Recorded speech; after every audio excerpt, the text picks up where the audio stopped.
유가족분들 만나서 유가족분들이 원하는 그 4.3 특별법 개정사항 얘기를 들었습니다. 그래서 어떤 부분이 필요하다는 말씀인데 요약을 하자면 그 4.3에 대한 정의, 좀 어려운 말로 정명이 필요하다.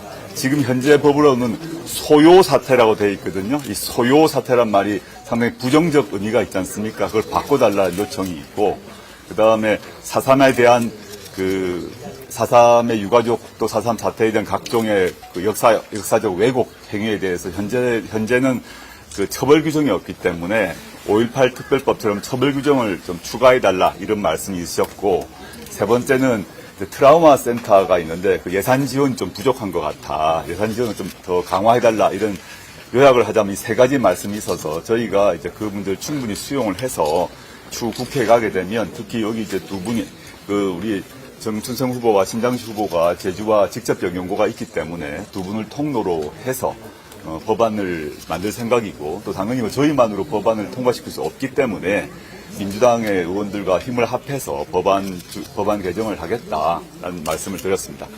오늘 그 유숙회와의 대화를 요약하자면 이 정도고요. 질문답을 하겠습니다. 본인의 소속과 성함을 얘기해 주시면 그걸 따라서 제가 하든지 다른 분들이 하든지 그렇게 하도록 하겠습니다. 먼저 가셨기 때문에. 예, KBS 신익환 기자인데요. 네. 여튼 제주의 여러 가지 현안 가운데 어제도 이제 말씀을 하신 걸로 알고 있는데 제2공항이 여튼 찬반 이제 양측에 그렇죠. 중요한 상황입니다. 네네. 관련해서 좀 어떤 입장이신지 그리고 이제 국회 입성하셔서 좀 어떻게 좀 이제 해결을 하시고자 하시는지 말씀 드립니다. 제2공항 문제는 제주도 안에서도 의견차가 아주 갈리는 것 같습니다. 제가 아는 바로는 제주 전체는 물론이고 제주의 각 지역 단위로도 조사를 검토를 해보면 제주 내의 각 지역별로 찬반이 갈리는 것 같아요. 그래서 찬성 의견은 당연히 교통 문제 등이 원활해진다는 의견이 있을 것 같고 다른 쪽 의견 같은 경우는 제2공항 통해서 환경 파괴 문제를 우려하시는 것 같습니다. 저는 이 문제를 단박에 또 한 번에 해결해서는 안 된다고 생각하고 있습니다. 근데 가장 단순한 방법은 주민투표에서 끝내는 거죠. 저는 그런 방식은 절대 분란만 더 깊어지고 상호 반목만 깊어진다고 보고 있습니다. 저는 제가 어제 다른 언론 인터뷰에서도 얘기를 드렸는데 제가 문재인 정부 청와대에 근무하면서 했던 문제 해결 방식이 하나 있는데 당시에 월성 원자로 그러니까 문 닫을 거냐 아니면 재개할 거냐를 가지고 월성 지역을 중심으로 월성만은 아닙니다만 격렬한 논쟁이 있었습니다. 근데 그 문제가 공론 논의 방식이라는 어려운 말입니다만 공론 수기 토의 방식이라는 제도를 도입을 해서 기간은 제가 정확하지 않은데 거의 한 1년 정도 논의를 한 것 같아요. 양쪽 입장이 양쪽 당사자가 그대로 오고 또 제3의 시민단체도 오고 이렇게 해서 그 논의를 꾸준히 하고 난 뒤에 마지막 결과가 나왔을 때 양측 모두가 맨 처음에 극단적 대립 상태였거든요. 근데 그 공론 수기 과정을 거치고 난 뒤에 맨 마지막에는 양 당사자가 합의하고 그걸 통과하는 식으로 합의가 됐습니다. 그래서 그렇지 않고 위로부터 아래로 내리 꼽으면서 간단하게 주민들에게 투표해서 51%가 찬성했으니까 이렇게 하자.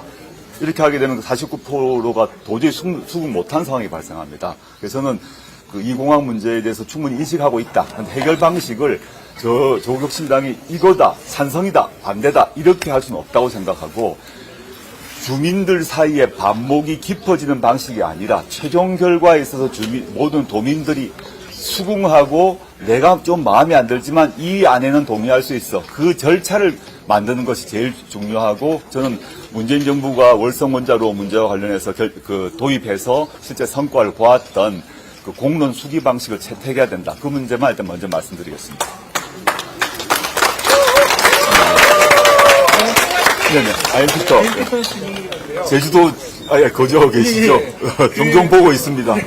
어저께 제주 지역 언론사에서 그 얘기가 나오긴 했는데 아까 공항에는 대표님 얘기가 안 나왔는데 네네. 어제 이제 한동훈 위원장이 조국혁신당을 가리켜서 이제 종북 종자주의 여기 정부 누가 있죠? 정상화된 정당 체계에서는 주류 정당이 될 수 없다 이렇게 얘기를 했는데 네네. 그에 대해서 이 대표님의 어떤 반박 발언? 한동훈 비대위원장이 이제 처음에는 조국혁신당 한동훈 비대위원장이 조국 또는 조국혁신당에 대한 발언에 변화가 있습니다. 역사를 한번 보셔야 되는데 짧지만. 첫째는 한동훈 비대위원장은 조국혁신당은 또는 조국은 국회에 입성을 전혀 못할 거라고 말씀을 하셨던 것 같아요. 근데 그렇지 않을 것 같습니다. 그랬더니 두 번째, 지지율이 높아지니까 두 번째 또 주장을 하신 게 뭐냐면, 이제 비례대표 관련해서 승계를 못하게 하겠다라는 얘기를 하셔서 제가 2009년에 그런 법안 위원이다라고 얘기했더니 그 뒤로는 그 말 또 말씀을 안 하시는 것 같습니다. 드디어 세 번째가 나온 것 같아요. 세 번째가 뭐냐면 조국혁신당은 극단주의 정당이다. 극단주의 정당이란 건데 일단 극단주의란 말 쓰게 되면 제가 테러나 방화나 이런 걸 해야 될 것 같은데 저는 테러나 방화를 할 생각은 없고 그다음에 극단주의란 말을 갖고 있는 뭐 제가 아무리 봐도 극단주의처럼 생기진 않으신 것 같습니다. 뭐 그다음에 그보다 더 중요한 것은 우리나라에서 정말 극단주의적 행태를 보이는 사람이 누군가에 대한 얘기를 꼭 반문하고 싶습니다. 그 한동훈 비대위원장이 극단이란 말을 썼을 때는 뭐 법률 문제, 사법 체계를 어긴다 이런 얘기를 막 하고 있는 것 같은데 실제 우리나라 사법 체계를 왜곡해서 자신의 범죄와 비리를 처벌되지 못하도록 또 처벌받지 않으려고 하는 집단이 누구인가를 국민 여러분께 좀 반문하고 싶습니다. 지금 그 극단주의란 말 안에 이제 들고 있는 뉘앙스로 저희가 뭐 헌법을 부정한다거나 사법 체계를 부정한다거나 이런 말들을 아마 끼워서 하고 있던데 지금 보면 당장 그 말을 한 한동훈 비대위원장부터 극단이란 말에서 제가 역으로 묻고 싶습니다. 여기 계신 국민 여러분 중에서 휴대전화 비밀번호를 27개 극단적으로 긴 휴대전화 비밀번호를 갖고 계신 분 몇 분 계세요? 27개. 대부분 4개, 보통 한 6개 정도 합니다. 저 오늘 오지 않으셨습니다만 저희 비례후보 중에 1번이 박은정 부장검사신데, 전 부장검사신데, 그분은 윤석열 한동훈 검찰 라인에서 그분에 대해서 감찰을 했습니다. 조사를 했습니다. 그러면서 그 박은정 후보 보고 비밀번호 풀으라 그랬어요. 박은정 후보는 자신의 비밀번호를 윤석열 검찰에게 내줬습니다. 자기 공개했어. 떳떳하기 때문에. 근데 한동훈 비대위원장은 왜 첫 번째 27개라는 극단적으로 긴 휴대전화 비밀번호를 왜 했는지 일단 그걸 반문해 주십시오. 여기 계신 분들은. 우리 평범한 저는 비극단적인 비밀번호를 갖고 있어요. 그럼 27개의 그렇게 긴 번호를 설정한 이유는 숨기고 싶은 것이 그 휴대전화에 있기 때문입니다. 무엇을 숨기고 싶으냐? 당연히 공수처가 공모 혐의로 의심했던 손준성 검사와의 공모죠. 손준성 검사가 그 자신의 고발 사주 관련해서 고발장 초안을 정치권에 전달했을 때 그 하루 전날에 당시 한동훈 검사장은 60개의 사진을 손준성에게 보냅니다. 무엇을 보냈는지 27개라는 극단적 비밀번호를 걸고 풀지 않았기 때문에 한동훈 당시 검사장의 범죄 혐의를 우리를 밝힐 수가 없는 것입니다. 이것이야말로 사법체계를 훼손하고 우리나라 헌법 정신을 훼손하는 거죠. 저는 극단이란 말은 그런 거고 또 다른 극단 얘기하게 되면 한동훈 비대위원장이 보스로 모시고 있는 윤석열 대통령이야말로 극단주의자라고 저는 생각합니다. 왜 극단주의자냐? 극단이라면 통상적 진보 보수의 범위를 벗어난다는 겁니다. 우리나라 사회는 진보 보수 다 있어야 합니다. 진보도 있고 보수도 있죠. 근데 극단이라 하면 그 외곽을 그 범위를 넘어서야 되는데 단적인 예가 뭐냐? 우리 쉽게 당장 아주 가까운 예만 보게 되면 대통령의 핵심 참모인 시민사회 수석이 언론인에 대해서 사심위로 허벅지 쑤신다고 했습니다. 이게 극단이죠, 극단. 이거는 그냥 사태로 끝날 일이 아닙니다. 언론인에 대해서 겁박을 하고 협박을 한 거거든요. 형사처벌 대상입니다.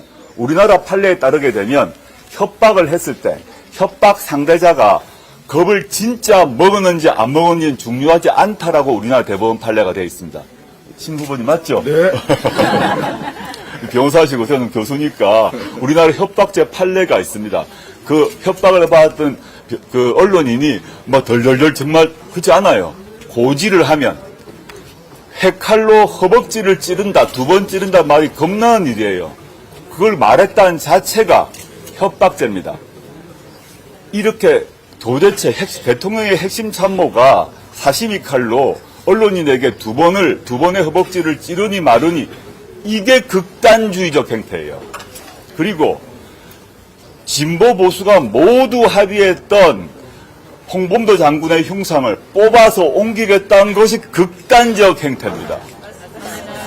저는 그래서 한동훈 비대위원장이 저희 보고 극단주의자라고 얘기를 하는데 뭐 저는 그 옛날에 국가보안법 전과가 있어요. 옛날에. 근데 우리 이혜민 후보가 극단주의자처럼 생겼는지 우리 멋있다. 하나만 더 말하자면 아까 빼먹은 게 있는데 4.3을 말씀하셨기 때문에 지금 4.3에 대해서 국민의힘 그 대전시당 후보 그 다음에 현역 태영호 의원 등이 4.3에 대해서 폄훼 발언을 하고 있습니다. 그리고 제주 시내에 그 4.3을 폄훼하는 플래카드가 걸리지 않았습니까? 그게 극단이죠. 그게 극단인 거죠. 극단이란 말을 함부로 쓰지 마라 생각을 하고요.